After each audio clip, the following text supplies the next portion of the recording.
Luister mooi na die woorde en kyk of jy die nuwe woord kan bou. Die woord is stokvis. Ek vat die woord stok weg en sit ink in sy plek. Wat is die nuwe woord? Inkvis, mooi gedoen. Die woord is aftel. Die kind en die pappa tel af. 3, 2, 1. Ek vat die woord af en sit die woord by daar. Wat 'n nuwe woord het ons gebou? Die nuwe woord is bytel.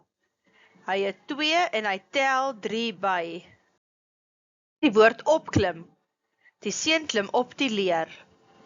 Ek vat die woord opklim en vat op weg en ek sit die woord af daar. Watter woord het ons nou gebou? Afklim, ja. Die seun klim af van die blokke.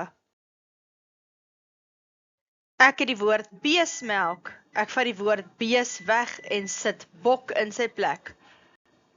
Watter bokmelk?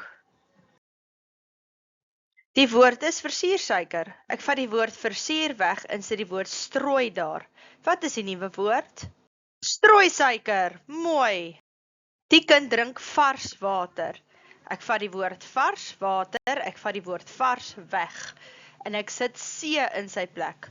Wat is die nuwe woord? Seewater. Moenie die seewater drink nie.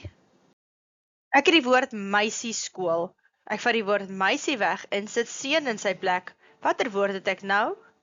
Seunskool, ja. Ek het die woord tafeldoek. Ek vat die woord tafel weg en sit hand in sy plek. Wat 'n nuwe woord het ek nou? Ja, handdoek. Mooi gedoen.